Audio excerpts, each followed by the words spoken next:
Hello cadets, मैं lieutenant Anil Kumar स्वागत करता हूं आपका मैं अपने यूट्यूब चैनल बुद्धा क्लासेस पर। मैं आज आपके लिए लेकर आया हूं इस चैनल पे रैंक ऑफ एनसीसी कैडेट। जी, स्टार्टिंग में इसी टॉपिक से कर रहा हूं। आने वाले टाइम पर भी आगे मैं आपको और भी वीडियोस यहां से दूंगा। फिलहाल अभी मैं आपको सिर्फ स्टार्टिंग कर रहा हूं रैंक ऑफ एनसीसी कैडेट से। तो एनसीसी कैडेट्स की रैंक मैं आपको बतलाऊंगा। उससे पहले थोड़ा सा मैं एनसीसी के ऊपर आपको यहाँ बेसिक डिटेल्स देना चाहूँगा। आखिर एनसीसी है क्या, क्यों है, किस लिए बनाया गया, क्या इसका उद्देश्य है, ये सारी चीज़ों को मैं यहाँ पर डिस्कस करूँगा। मैं बतला दूँ जो एनसीसी है वो एनसीसी 3 विंगों से मिलकर बनती है, जिसमें आर्मी, नेवी और एयरफोर्स। तो तीनों की विंग्स इसमें इंक्लूड रहती हैं। तो मैं केवल यहाँ पर आर्मी विंग्स के बारे में डिस्कस करूँगा। किसके बारे में? Army wings. तो आर्मी विंग की ही मैं रैंक आपको यहाँ पर बतलाऊँगा कि आर्मी की विंग की जो रैंक है वो क्या क्या रैंक है। तो उसके लिए मैं स्टार्टिंग यहाँ पर करने जा रहा हूँ। तो रैंक ऑफ एनसीसी कैडेट। उससे पहले आपको मैं बतला दूँ कि ये जो एनसीसी की स्थापना की गई थी, एनसीसी की स्थापना सन 1948 में 14 जुलाई 1948 को की गई थी। और आज देश भर में राष्ट्रीय कैडेट कोर के लगभग 14 लाख कैडेट, कितने? 14 लाख कैडेट हर साल प्रशिक्षण लेते हैं। ठीक, और इसका जो एक ध्येय है वो है एकता और अनुशासन। एकता और अनुशासन। इसके बाद मैं बात करूंगा इसमें एनसीसी का उद्देश्य। एनसीसी का उद्देश्य क्या है?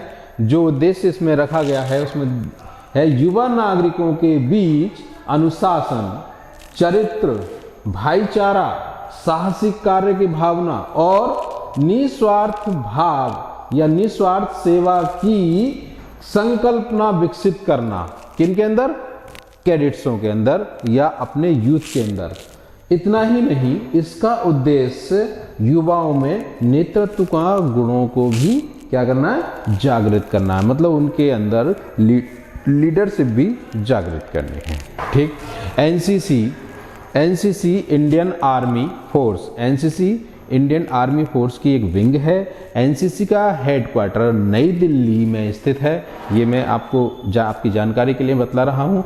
और एनसीसी को स्कूल और कॉलेज लेवल के स्टूडेंट ही ज्वाइन कर सकते हैं। ठीक, इसके बाद एनसीसी कैडेट को बेसिक मिलिट्री की ट्रेनिंग इसमें दी जाती है, जिसमें आर्म्स और ड्रिल शामिल है। ठीक है, अब मैं बात करूं एनसीसी की ड्रेस के बारे में। तो एनसीसी की जो ड्रेस है, जो आर्म विंग है, उसके लिए ड्रेस जो है खाकी लागू होती है। कौन सी रहती है? खाकी। और अगर बात करें हम एयर की, तो एयर विंग के लिए जो ड्रेस है वो ब्लू, और नेवी विंग के लिए जो ड्रेस है वो है हमारी वाइट। क्या है? वाइट। चलिए आगे बढ़ते हैं। Motto of NCC. NCC national cadet corps काम करने का क्या है? मोटो क्या है उसका? एकता और अनुशासन, unity and discipline. Unity and discipline, इसी मोटो पर, इसी सिद्धांत पर एनसीसी में कार्य किया जाता है। और अभी तक वर्तमान में लगभग 3 लाख स्कूल कॉलेज के युवा इस अद्भुत संगठन के माध्यम से राष्ट्र की सेवा में शामिल हैं। ठीक, और जो एकता और अनुशासन के आदर्श पर आधारित है। ओके, तो पेपर में कभी कभी क्वेश्चन पूछा जाता है कि एक एनसीसी का आदर्श वाक्य क्या है। तो आदर्श वाक्य के रूप में आप बतलाएंगे कि एनसीसी का जो आदर्श वाक्य है वो क्या है? एकता और अनुशासन। क्या है? एकता और अनुशासन। इसको ध्यान में रखेंगे सभी। एक पेपर में मोस्टली पूछा जाने वाला क्वेश्चन है। और ये जो भी मैं अब यहाँ पर आपको बतला रहा हूँ, ये रैंकों के बारे में एनसीसी से रिलेटेड, यहीं से ही सवाल आपको स्टार्टिंग में पूछे जाते हैं। तो ये परीक्षा की दृष्टि से ABC प्रमाण पत्र की दृष्टि से भी बहुत ही इम्पोर्टेंट है जो मैं आपको बता रहा हूँ। और थोड़ा इस पर सब ध्यान देंगे, आगे मैं बढ़ रहा हूँ। तो अब हम इस स्ट्रक्चर पर नज़र डालेंगे यहाँ पर सबसे पहले है directorate general DG of NCC. इसका निदेशालय मैंने बताया है कहाँ पर है, नई दिल्ली स्थित होता है। और उसके बाद आते हैं डायरेक्टरेट, ये डीजी जनरल। इसके बारे में बिल्कुल सबको पता होना चाहिए, 100% आपसे पेपर में पूछा जा सकता है इसके बारे में।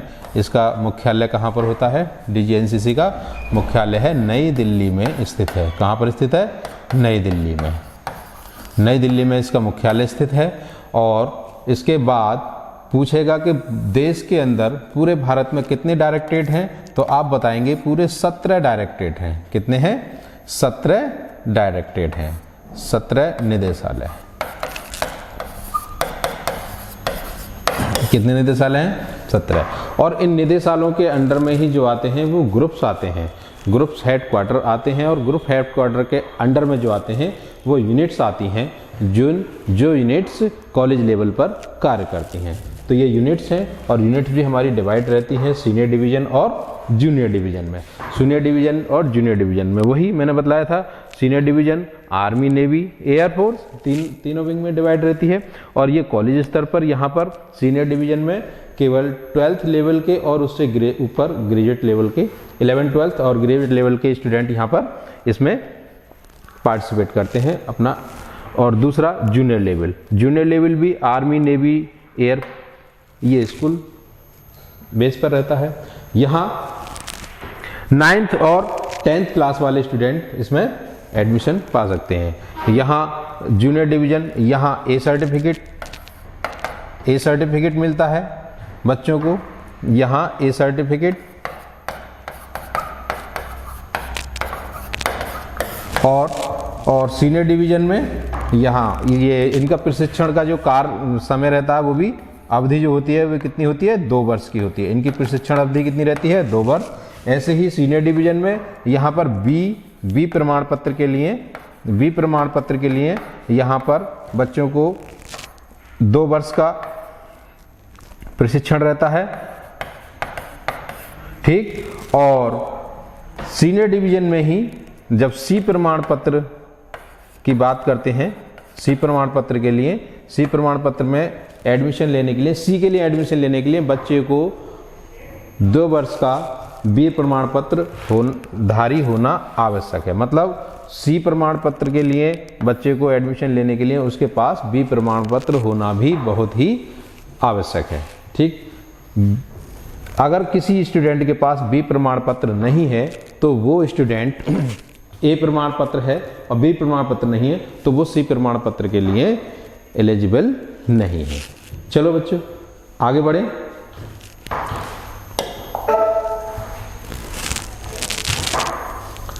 अब हम बात करते हैं एनसीसी रैंक की। जो मेन टॉपिक था हमारा एनसीसी की रैंक के बारे में हम जो डिस्कस कर रहे थे, तो एनसीसी की रैंक के बारे में हम जो डिस्कस कर रहे हैं, तो इस समय पर मैं आपको इस फिगर के माध्यम से बताना चाहूँगा बैजेस ऑफ एनसीसी आर। तो यहाँ पर ये स्ट्रिप होती हैं जो बच्चों को रैंक दी जाती हैं। सबसे पहली रैंक जो होती है वो हमारी होती है कैडेट। क्या होती है? कैडेट की रैंक होती है। कैडेट की रैंक के बाद फिर उस कैडेट के जो प्रमोशंस होता है वो होता है लांस कॉर्पोरल में। लांस कॉर्पोरल के बाद कॉर्पोरल, कॉर्पोरल के बाद सर्जेंट, सर्जेंट के बाद कंपनी कमांडर, क्वार्टर मास्टर, फिर कंपनी सर्जेंट, फिर उसके बाद आता है जूनियर अंडर ऑफिसर।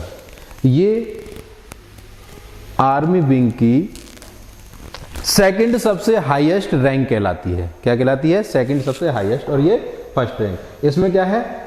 ये शोल्डर रैंक है और इसमें स्ट्रिप होती है ब्लैक कलर की। इसमें एक स्ट्रिप रहती है, इसके अंदर 2 स्ट्रिप रहती है। तो इसके लिए बच्चों को क्या योग्यता रहती है और कौन कौन से उनके पास रैंक होनी चाहिए उसके बारे में भी डिस्कस करता हूं। सबसे पहली रैंक पाने के लिए लांस कॉर्पोरल, ये पहली रैंक है। उससे पहले कैडेट्स के पास कौन सी रैंक होती है? कैडेट की रैंक होती है। जो भी कैडेट हमारे यहाँ पर एनरोल्ड होता है वो कैडेट कहलाता है, वो पहली रैंक कहलाती है। उसके बाद दूसरी रैंक आती है ये lance corporal. Lance corporal rank के लिए स्टूडेंट को रेड और ग्रीन कलर की एक स्ट्रिप मिलती है और जिसे उसे अपने शोल्डर बाजू पे लगाना होता है। तो आगे बढ़ें तो इस रैंक को कौन कैडेट्स अचीव कर सकता है, तो मैं उसके बारे में बता रहा हूं। Lance corporal cadet must complete 3 month of training NCC. मतलब जो कैडेट इस रैंक को पाना चाहते हैं उन कैडेटों को कम से कम एनसीसी में 3 महीने की ट्रेनिंग ली होनी चाहिए। और क्या होनी चाहिए, और कम से कम उसकी 75% प्रेजेंटी होना अनिवार्य है। और तीसरा इसमें ड्रिल, मैप रीडिंग और फील्ड क्राफ्ट में वो पूरी तरीके से निपुण होना चाहिए। तो उस कैडेट को ये रैंक प्रदान की जाती है। आगे बढ़े, दूसरी इसकी रैंक आती है कॉर्पोरल। ठीक, कॉर्पोरल रैंक के लिए इसको सीपीएल से भी डिनोट करते हैं। कॉर्पोरल रैंक में प्रमोशन पाने के लिए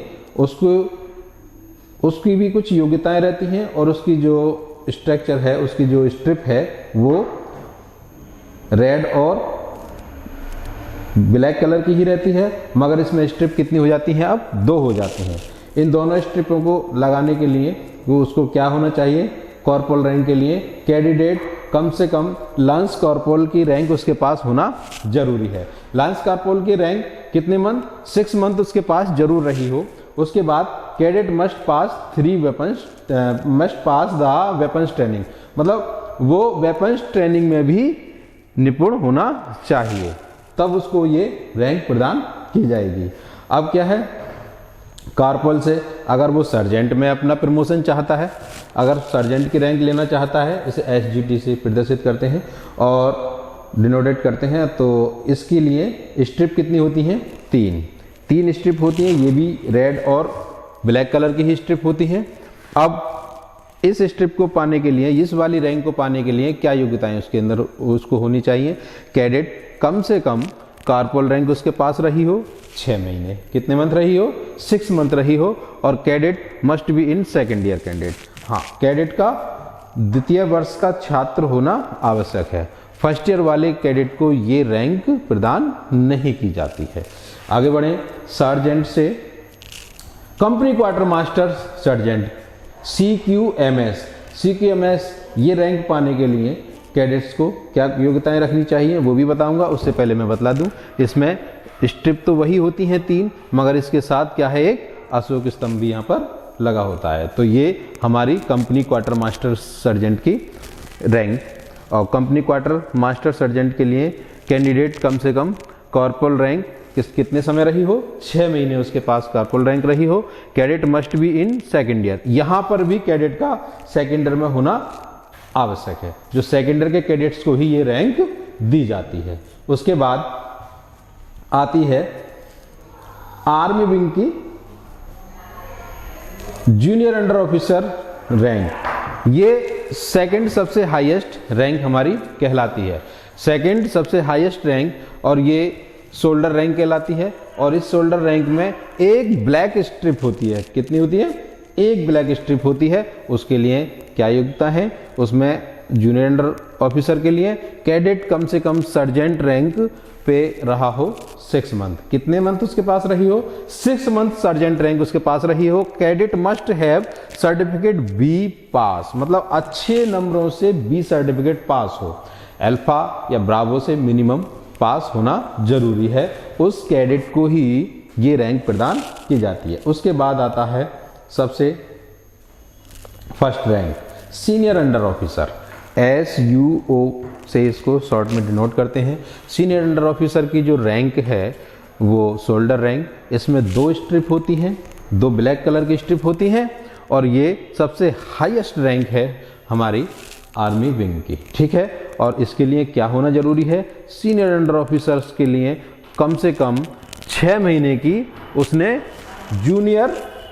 जूनियर अंडर ऑफिसर की रैंक उसके पास हो। और दूसरा जो सबसे ज़्यादा इम्पोर्टेंट है वो है इसमें ऑफिसर लाइक क्वालिटी, उस कैडेट के अंदर ऑफिसर लाइक क्वालिटी होना भी बहुत ज़रूरी है।